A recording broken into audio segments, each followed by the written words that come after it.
Welcome to Chapter 7 of the Rock Lens. In the depths of the caverns, a terrifying spectacle was unleashed. Obi, the giant chicken with reptilian jaws, continued to leave a trail of destruction in his wake, mercilessly burning every living thing that crossed his path. Fear had gripped that dark underground level. However, Obi was not the only creature that inhabited that kingdom. Another beast, known as the Efano Romi beast, shared that territory.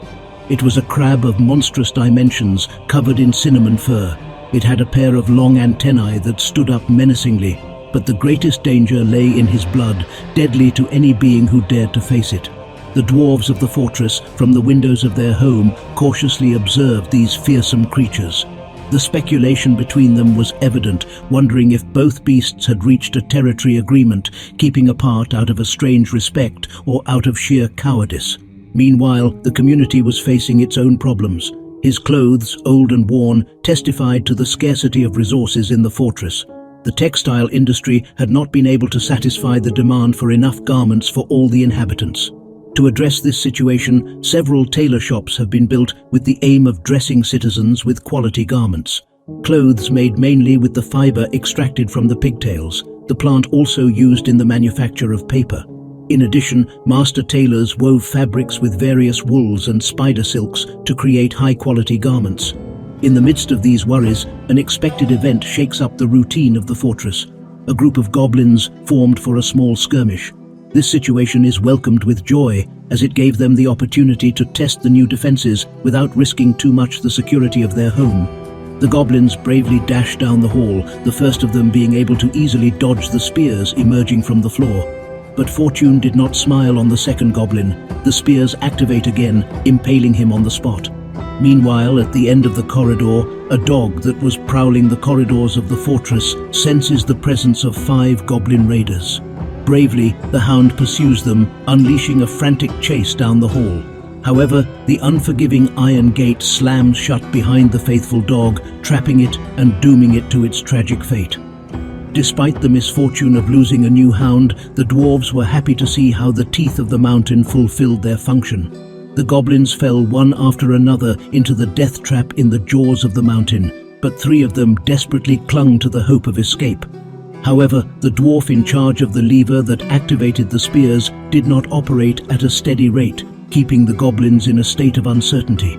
The first of the goblins, in a fit of bravery, tries to evade the sharp points that emerge from the ground, but his attempt was in vain. The spears sliced deep into his legs and torso, ending his life in an instant. The second goblin manages to get a little closer to the exit, fighting the pain of the spikes piercing his feet and legs. Despite being slowed down and bleeding out, panic kept him going. With each slow but steady step, he steps outside. Third in line was Ngebzo, a young goblin just 179 years old. Finding himself alone and looking down the red corridor, he emboldens himself through the traps. Despite broken ribs and a fractured leg, he finds the strength to drag himself down the hall, defying the pain and trauma. Finally, he emerges alive from the narrow corridor, although with serious injuries and fractures that will remind him of that horror for the rest of his days. The young goblin will have no intention of returning to that place after having experienced such a nightmare. The dwarves, while disposing of the goblin remnants and collecting the loot, they argued about the effectiveness of the teeth of the mountain. Although they seemed to have worked decently, they decided to leave nothing to chance and add a few more rows of spears to further secure the entrance to the fortress. In the current state of the war, the safety and security of his home were unwavering priorities. Soon after, the dwarf community greets the arrival of the merchants with joy, who approach the fortress with a caravan full of hope. Years had passed without the possibility of barter and negotiation, and the abundance of goblin armor and weapons accumulated added great value. The acquisition of several boxes of fabrics was more than welcome to renew the wardrobe in the fortress. In addition, all available old clothes are donated, aware that other dwarves could use them in other fortresses more in need. After the successful trade, the procession of citizens began, joyfully and diligently carrying everything purchased to the warehouse. The atmosphere is filled with a renewed air, prosperity and hope. Iton, the battle-hardened soldier, whose temper and addiction to alcohol led him to start a vicious fight in the comfortable tavern, had finally served his harsh sentence. The captain of the guard, impassive and with a penetrating gaze, arrives without delay at the prison to free him from his chains. Even with some confusion and weakness from the days spent behind bars, Eton walks slowly down the prison corridor, feeling the breeze of freedom caressing his face. Each step brings him closer to the longed-for jug of wine that awaits him in the tavern.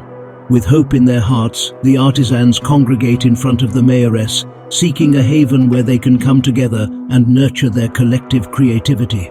The mayoress, aware of the value of her talents to the community, listens carefully to her requests and promises support. But before the first brushstrokes of progress take shape, a terrifying rumble tears through the air. All eyes turn to the top of the hill where an army of goblins looms large.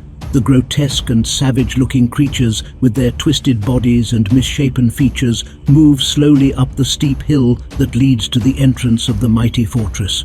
Each step they take reveals their excessive confidence in their numerical superiority and the supposed weakness of the defenders that await them.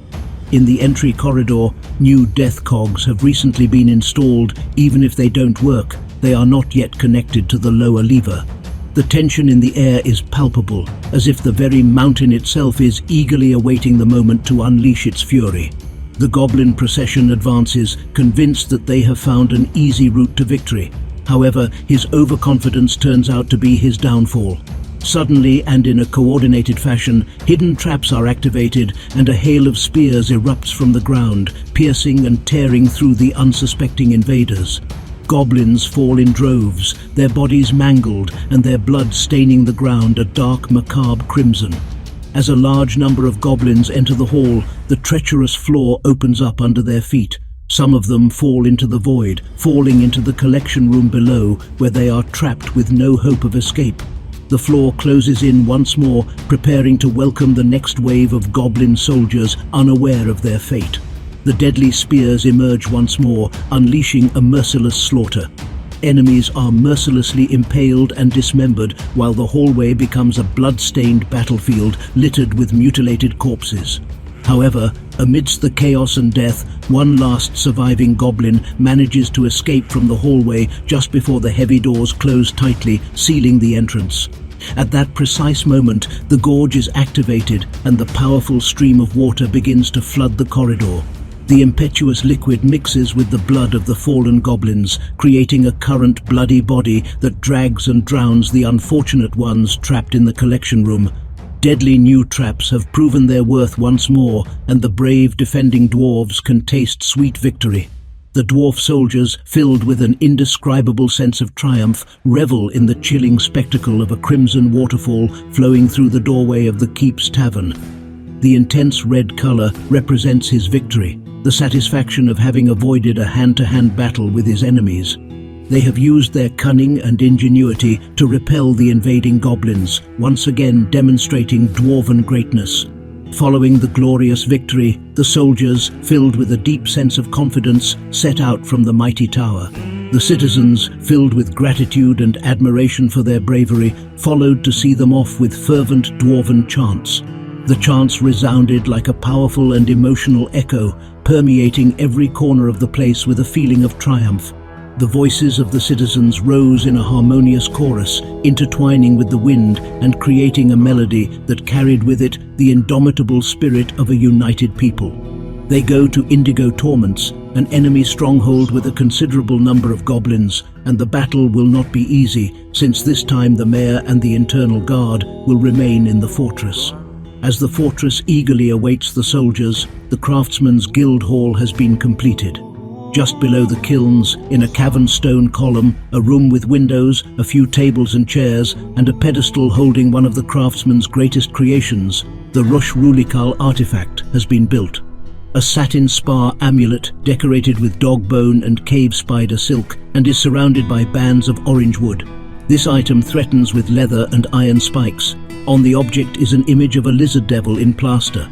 The Rush Rulikal, with its splendid combination of materials and meticulously crafted design, becomes the focal point of the room. Craftsmen gather around it, admiring its splendor.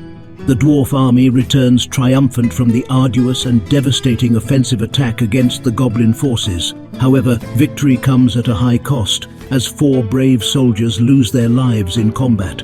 Among them is Iton, the soldier just released from prison. The soldiers realize that the group of goblins that have managed to survive is following close behind.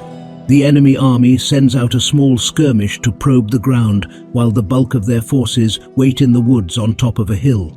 The skirmish proceeds to the narrow entrance corridor to the fortress, where the dwarves wait. The soldiers advance furiously, like the very wave of the gorge, engaging and slaying the goblins in the skirmish. They pursue them to the outside of the fortress, keeping hidden from the goblin army that awaits the return of their scouts. Battle cries are muffled by the wind and the thick foliage of the trees. As the soldiers return, they notice that the goblin army does not attack immediately. Cautiously, the dwarves begin the scavenging and cleanup duties, picking up the debris of the battle. Although the danger seems to have momentarily dissipated, everyone is aware that the goblin army remains a looming threat. Soon after, the enemies, getting no response from their scouts, decide to launch a desperate attack. They move cautiously through the thick forest, fearful of what they might find on their way to the dwarf stronghold. Meanwhile, the fortress prepares for the enemy onslaught. The teeth in the throat rise and fall, ready to receive the bulk of the goblin army. The goblins run into the fearsome spears, taking them by surprise, falling en masse, unable to break through the dwarven defenses. The enemy ranks are decimated in the blink of an eye, and the corridor fills with screams of agony and despair. Some injured goblins manage to stagger towards the exit, but their resistance is short-lived. The dwarves, filled with indomitable ferocity, charge the few survivors, slaughtering them mercilessly. The massacre turns into a bloody and chaotic dance, where revenge and the thirst to protect their home drive the dwarves to fight furiously. The victory is double this time. Not only have the throat teeth proved their worth, but they have been extraordinarily deadly, leaving a trail of enemy bodies.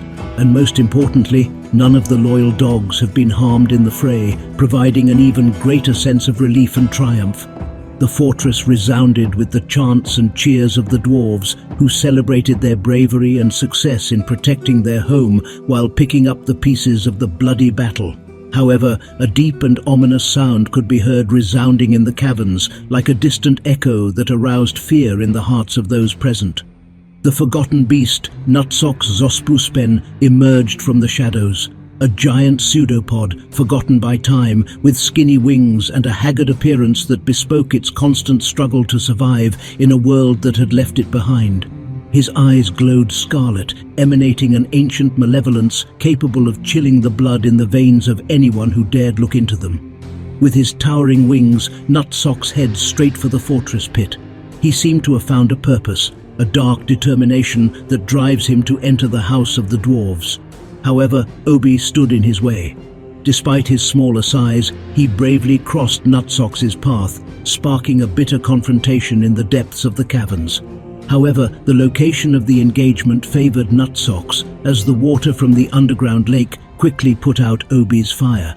It seemed that the scales tipped in favor of the imposing pseudopod. Obi, aware that the water was draining him of power, drew up a bold strategy. Following Nutsox's flight into the tall underground trees, he patiently waited for his chance. With an agile jump and a little flapping of his wings, Obi also rose to the heights, where the fire recovered its lethality.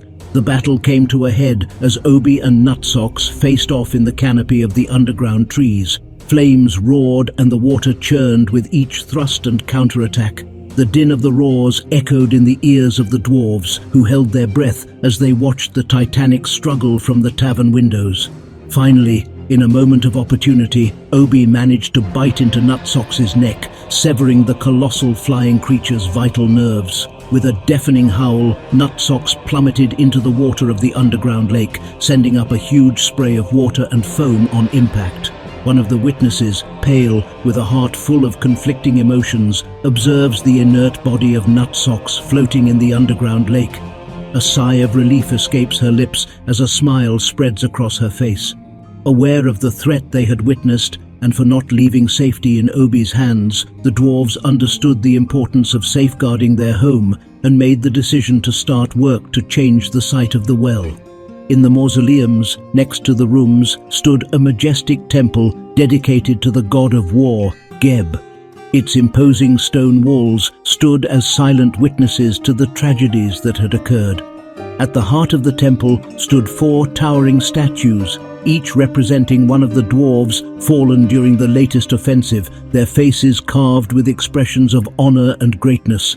Their shields rested on pedestals, mute witnesses to the fierce battle they had fought. Thanks to the glass and metal industry, the well remodeling works have been completed. In the place where the ancient well once stood, now stands a majestic gold statue of Ingish, the beloved innkeeper. This work of art commemorates the tragic drowning of the innkeeper that occurred in the summer of 114. Moving to the left, we find a glass bridge that allows us to contemplate the wonders of the interior of the caverns. At the end of the bridge, 4 shafts can be seen leading to several lower levels. A vigilant dwarf digs a small crack in the rock to fill the reservoir, keeping out unwanted guests and ensuring the site's protection. To the right, under the water, lies the body of the innkeeper Ingish, silent beneath the imposing gold statue. His everlasting presence serves as a reminder of his dedication and service at the tavern, where he used to cheerfully serve drinks to all who visited him. Young Law, moved by the golden statue, has created an artifact possessed by his fascination. It is a papaya wood cup called a Rosoluth. This unique cup is embellished with gypsum and red tourmaline inlays, decorated with papaya wood, leather and bone. The cup created by Law will remain next to the golden statue, reminding all present of the spirit of the innkeeper and his dedication to serving the best drinks in the tavern. In addition, the reshaping of the throat has been completed. The final design has taken shape, and the mountain is now graced by stone statues representing ancient canine heroes. On either side of these statues are windows that give access to secure corridors filled with dogs, most of them pups being trained to learn how to warn in the event of a goblin attack. Just as the dogs were beginning to settle into their new home, they were surprised by an unexpected goblin raid. The calm atmosphere turned into sudden chaos. The 16 brave canines, full of courage, did not hesitate to respond to the attack with deafening barks and howls that reverberated throughout the hall. The goblins, taken aback by the fierce reaction, were overwhelmed. The spears in the hallway became lethal weapons, fulfilling their role of eliminating the invaders. The scene became macabre and chilling. The bodies of the goblins fell one after the other, while one of them dragged himself in agony with his guts across the floor, leaving a trail of blood to the exit ramp. With the defenses secured in the pit and gorge, the soldiers prepare for the next offensive. However, sadness and pain have infiltrated their ranks. Seabrek, devastated by the loss of 4 companions in the latest attack, finds himself in a deep depression. Seeking solace, he heads to the temple, where he contemplates the statues wistfully. Each stone figure seems to evoke memories of days gone by filled with bravery and camaraderie. Meanwhile, Avuz, another soldier affected by the same tragedy, is carried away by bitterness and alcohol. His grief consumes him, and he sparks a tumultuous fight at the local tavern. The consequences are not long in coming, and Avuz is sentenced to spend 83 days behind bars. Sigum, in charge of the prisoner, finds him in the temple dedicated to dogs and escorts him to his cell.